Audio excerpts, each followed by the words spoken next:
चल। राहुल ने कहा, मैं तो नहीं जाऊंगा। तुझे जाना है तो चला जा, लेकिन किसी को भी मत बताना। शिवांश ने कहा, मैं तो बताऊंगा। राहुल ने कहा, बता दे, कभी ना कभी तो मैं इस गेट को खोल लूंगा। शिवांश भागता हुआ नीचे चला गया। राहुल ने कहा, इससे पहले ये लोग आए, मुझे इस दरवाजे को खोलकर देख लेना चाहिए, क्योंकि अब तो मुझे पिटना ही है। उसने दरवाजे को खोला।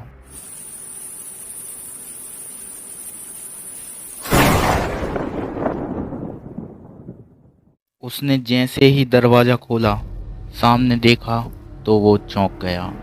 सामने ही एक कुर्सी थी, जो कि उसके ठीक अपोजिट डायरेक्शन में रखी थी, और उस पर कोई इंसान बैठा हुआ था। और उस इंसान ने पीछे की तरफ देखा तो राहुल शॉक हो गया। ये उसके वही नाना थे जिनकी रहस्यमय तरीके से मृत्यु हुई थी। राहुल पीछे पछलते पछलते गिर गया और जैसे तैसे करके वो चिल्लाता हुआ नीचे गया। उसकी चिल्लाने की आवाज़ सुनकर सारे घर वाले भागते हुए आए।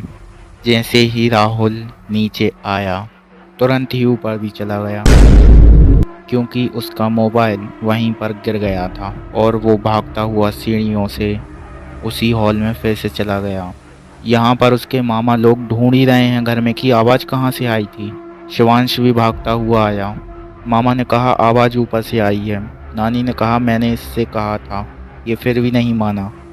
वो सभी लोग फटाफट भागते हुए तीसरी मंजिल पर गए तो देखा कि सामने सब जैसे का तैसा ही है। तभी अचानक से अंदर कमरे से एक आवाज़ आई। वहाँ राहुल अंदर कमरे में चिल्ला रहा था।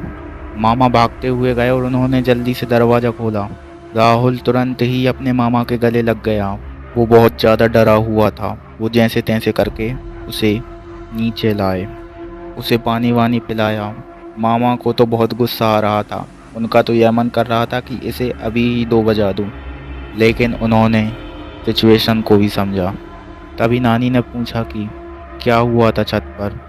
राहुल ने सारी बात बताई, और वो जो ऊपर भाग कर गया था मोबाइल लेने के लिए, तो वहाँ पर कोई मोबाइल ही नहीं पड़ा हुआ था।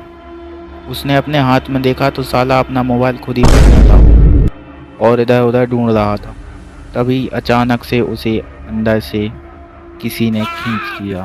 इसके बाद वो बेहोश हो गया, और उसने जब अपने मामा की आवाज़ सुनी तब उसने दरवाज़ा खोलने के लिए चिल्लाया। शिवांश ने कहा, मैंने कहा था ना तू वहाँ पर मत जा। राहुल ने गुस्से में कहा, अबे तू तो मामा को बुलाने के लिए गया था। शिवांश ने कहा, मैं कैसे गया था, मैं तो सो रहा था। राहुल बड़े अचंभे में, तो वो कौन था जिससे मैंने इतनी सारी बातें की। मामा ने कहा कि चलो अब सभी लोग सो जाओ, इस बात के ऊपर कल चर्चा करेंगे।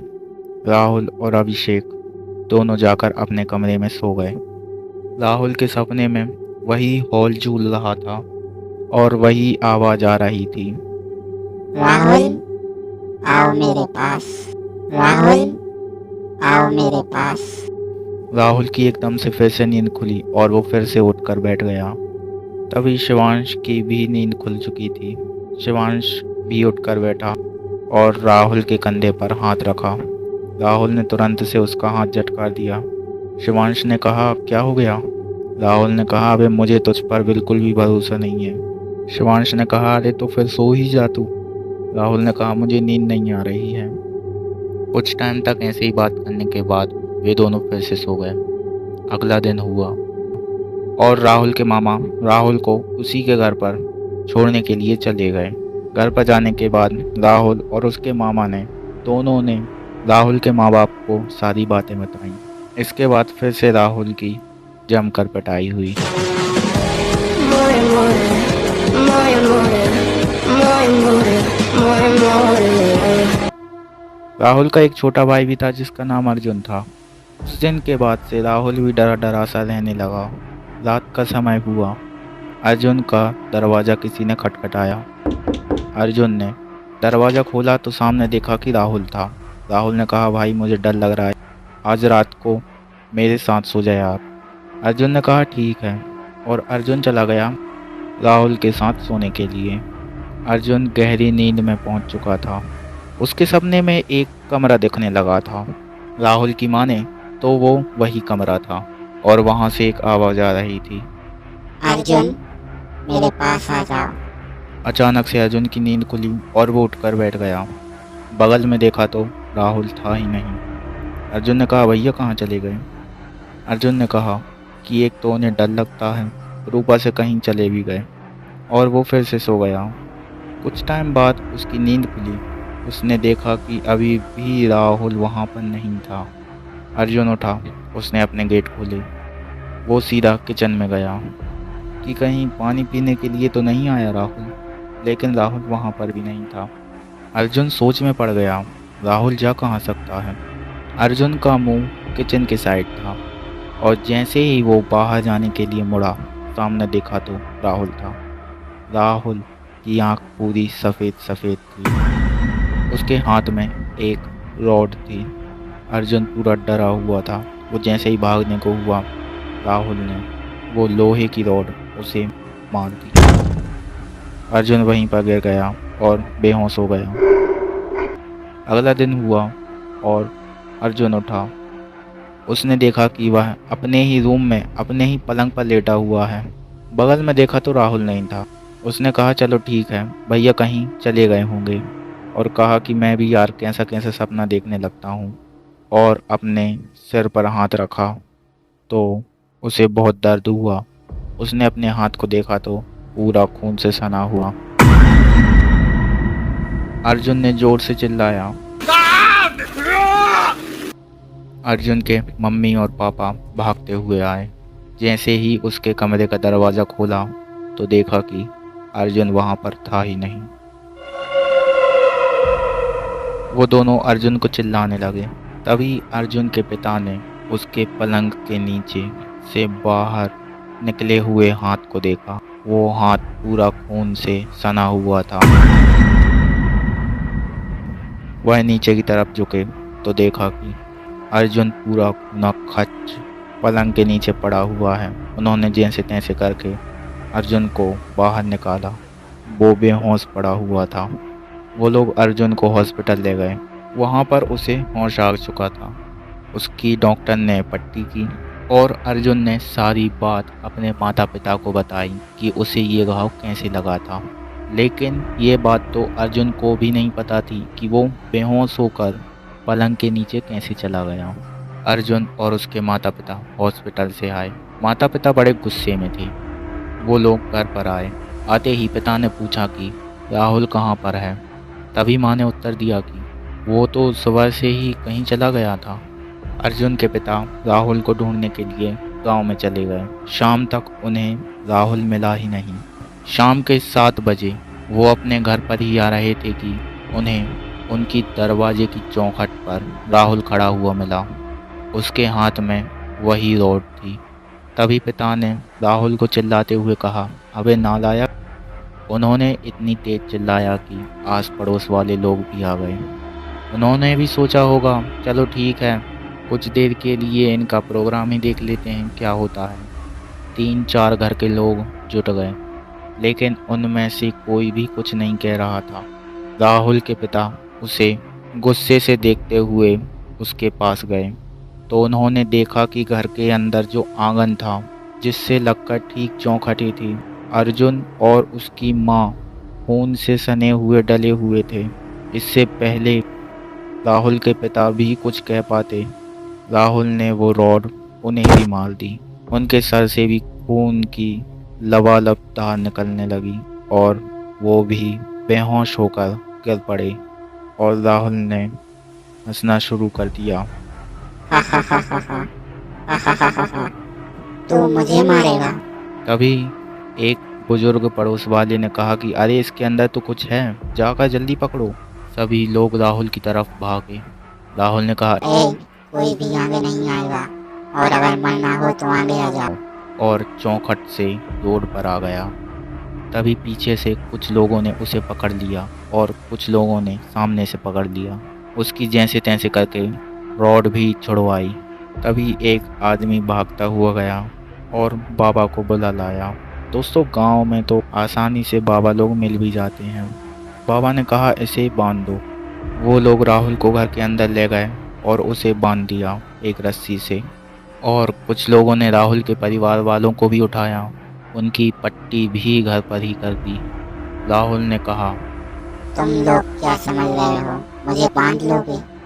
बाबा जी मंत्र पढ़े जा रहे थे, लेकिन इसका राहुल पर कोई भी असर नहीं हो रहा था। बाबा ने कहा, ये साधारण तो नहीं है, और कहा कि इस बच्चे के साथ कुछ हुआ था क्या। तभी राहुल की माँ ने सारी बात बताई। बाबा ने कहा, ये कौन है ये तो मुझे नहीं पता, जहाँ से ये आई है वहाँ के घर वाले ही कुछ बता सकते हैं। आधी रात को ही राहुल के नाना के घर वालों को बुलवाया गया। राहुल ने कहा, आ गया तो छोटा। बाबा ने उस आत्मा की बैक स्टोरी पूछी तो नानी ने कहा कि कुछ टाइम पहले की बात है, जब नानी की नई नई शादी हुई थी, तो जो नाना के दादा थे वो काली विद्याएं जानते थे, तंत्र मंत्र करते थे और उसी कमरे में रहते थे। एक बार क्या हुआ, दादा 5 दिन तक बिना खाए पिए उसी कमरे में एक तंत्र कर रहे थे, और ये बात सारे घर वालों को पता थी, लेकिन उनसे कोई भूल हो चुकी थी। दादा ने सारी बातें घर वालों को बताई कि मुझसे ऐसी भूल हो गई है, इसका मुझ पर कुछ प्रभाव पड़ सकता है, अगर मुझे कुछ हुआ तो तुम लोग यहाँ से चले जाना। तभी उन्हीं के लड़के ने कहा कि हम अभी चले जाते हैं ना। दादा ने कहा, नहीं, तब तो और बड़ी दिक्कत बन जाएगी। जब तक मैं यहाँ हूँ पूरे प्रोटेक्शन में भी हूँ, और क्या पता मेरा ये प्रोटेक्शन भी काम ना आए। एक दिन दादा की अचानक से बड़ी ही रहस्यमय तरीके से मृत्यु हो गई। उनकी दोनों आंखें सिली हुई थीं और पड़े हुए थे उसी कमरे में। जयंतीलाल, जो कि राहुल की नानी के पति का ही नाम था। जयंतीलाल के पिता ने कहा, अब हमें यहाँ से जाना चाहिए। उन्होंने जो कुछ भी उनके दादा का क्रियाक्रम था वो सब किया और वहाँ से सीधे शहर चले गए। जो जयंतीलाल थे वो इन सब चीज़ों को नहीं मानते थे, वो तो पहले ही अपने दादा का विरोध करते थे, लेकिन जैसा आप सोच रहे हैं वैसा नहीं होगा। जयंतीलाल उस कमरे में अभी नहीं जाएंगे। शहर में आने के बाद उन्हें कुछ काम ही नहीं मिला, जिससे कि उन्हें मकान का किराया देना भी महंगा पड़ गया था। जैसे तैसे करके उन्होंने कहीं ना कहीं काम किया और मकान का किराया दिया। जयंतीलाल ने कहा, हमें घर चलना चाहिए। जयंतीलाल के पिता ने कहा, नहीं, हमें घर नहीं जाना चाहिए, हमारी जान को खतरा भी हो सकता है। लेकिन जयंतीलाल भी बहुत हठी था, उसने कहा, मैं तो जाऊंगा। तभी उनके पिता ने कहा, अच्छा ठीक है, हम लोग चलेंगे, लेकिन किसी बाबा से मिलने के बाद। वो एक बाबा से मिले। बाबा ने 3-4 तांत्रिकों को इकट्ठा किया और अपने मंत्र विधि के जरिए उस गुड़िया को वहीं पर कैद कर दिया, उसी कमरे में। उन सभी की शर्त यही थी कि 30वीं मंजिल पर कोई भी नहीं आएगा। अगर इसकी सीढ़ी पर भी कदम रखोगे तो कुछ भी हो सकता है। कुछ टाइम बाद जयंतीलाल के पिता की भी मृत्यु हो चुकी थी, ऐसे ही मामूली तरीके से जैसे सामान्य लोगों की होती है। समय बीतता गया, जयंतीलाल की उम्र भी बढ़ती गई, वो धीरे धीरे करके बूढ़ा होता गया। उसके बच्चे और उसके बाद में उनके भी बच्चे, मतलब राहुल और शिवांश हो चुके थे तब, और ये जब बड़े भी हो चुके थे। एक दिन की बात है, जयंतीलाल रात के समय सो रहे थे। अचानक से उन्हें रोने की आवाज़ आई। उन्होंने अपनी पत्नी को जगाया, जिनका नाम तो मुझे याद नहीं है, मैं उनका नाम सविता रखता हूँ। सविता को भी आवाज़ सुनाई दे रही थी, जैसे मानो कोई रो रहा हो। सविता ने कहा, कहीं ये अंजलि तो नहीं है? अंजलि जो है राहुल के मामा की पत्नी थी, मतलब सविता की सास, सॉरी बहू, हाँ सास भी कह सकते हैं क्योंकि काम तो उसके सास वाले ही थे। सविता ने कहा, कहीं ये अंजलि की आवाज़ तो नहीं है? वो दोनों गए अंजलि के रूम में। उन्होंने दरवाज़ा खटखटाया। दरवाज़ा जय ने खोला, जो कि उनका बेटा था। जयंतीलाल ने कहा, क्या हो गया बेटा? जय ने कहा, क्या हो गया, कुछ नहीं हुआ। सविता ने कहा, अंजलि क्यों रो रही है? जय ने कहा, अरे वो तो सो रही है, और पीछे की तरफ देखा तो अंजलि थी ही नहीं वहाँ पर। जय ने कहा, अरे ये कहाँ पर चली गई? अब वे सभी लोग अंजलि को ढूंढने लग गए। सभी लोग बिखर चुके थे। तभी अचानक से सविता को 3री मंजिल से चिल्लाने की आवाज़ आई। जयंतीलाल की ही थी। जो कि जयंतीलाल जी की ही थी। वे सभी लोग जल्दी से तीसरी मंजिल पर गए और देखा कि जयंतीलाल जी सामने ही मरे पड़े हुए हैं उसी हॉल में। उनकी भी आंखें सिली हुई थीं। सविता जल्दी से जयंतीलाल जी के पास गई और रोने लगी। जय ने उनकी नब्ज वगैरह चेक की तो वो नहीं चल रही थी। वो लोग जयंतीलाल जी को उठाकर नीचे लाए। इतने में अंजलि भी आ चुकी थी। जय ने कहा, तुम कहाँ गई थी?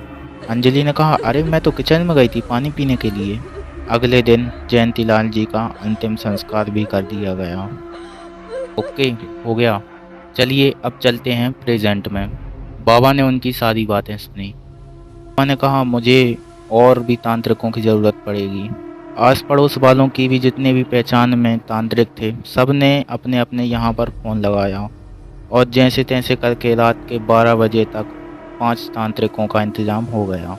उन सभी लोगों ने विचार विमर्श किया। तभी राहुल ने हंसते हुए कहा कि तू मारेगा। अबे सालों, अपनी शक्ल तो देखो, तुम मारोगे मुझे। उन तांत्रिकों में से एक ने पूछा, तुम्हें क्या चाहिए? राहुल ने कहा, चाहता तो मैं बहुत कुछ हूँ, फिलहाल तो मुझे राहुल तभी एक चाहिए। तांत्रिक ने कहा कि इसे हम मार तो नहीं सकते, लेकिन हाँ, जिस विधि से इसे कैद किया गया था उस विधि से फिर से हम इसे कैद कर सकते हैं। राहुल के घर वालों को ये मंजूर था। तभी राहुल के पिता ने कहा, राहुल की जान को खतरा तो नहीं है? तांत्रिकों ने कहा, थोड़ा तो है, लेकिन आप चिंता मत कीजिए, हम पर भरोसा रखिए, हम सब ठीक कर देंगे। एक तांत्रिक ने कहा कि हमें उसी जगह पर ले चलिए जहाँ पर ये सब हुआ था। उन्होंने राहुल को और भी मजबूती से बांधा और हाँ, उनके साथ कुछ पड़ोस वाले भी गए हुए थे, क्योंकि आगे क्या हो सकता है ये किसी को भी नहीं पता। वो लोग जैसे तैसे करके राहुल को तीसरी मंजिल पर ले गए और उन्होंने हवन की तैयारी की। सभी तांत्रिक यज्ञ वेदी के चारों तरफ बैठकर अपने अपने मंत्र पढ़े जा रहे हैं। राहुल और तो जैसे रोने लगा और कहने लगा, मुझे माफ कर दो, मुझे माफ कर दो। और एकदम से बेहोश हो गया। सभी तांत्रिकों ने कहा कि अब इसके अंदर कुछ भी नहीं है, इसे जल्दी से नीचे ले जाओ और भगवान की भभूत खिलवा दो। उन्होंने ठीक ऐसा ही किया। राहुल को नीचे ले गए और जो वो बाबा भभूत लाए थे उसे भी खिला दिया। उस दिन के बाद से तो सब ठीक हो गया, लेकिन जब भी राहुल अपने मामा के घर जाता, रात के समय सोता, तो वही हॉल, वही कमरा, वही नज़ारा उसे दिखाई देता और वही आवाज़। चैनल को लाइक, सब्सक्राइब एंड कमेंट। तो दोस्तों, आपको कैसी लगी राहुल की स्टोरी? कमेंट में ज़रूर बताएं। और हाँ, आज का टारगेट है 5 सब्सक्राइबर।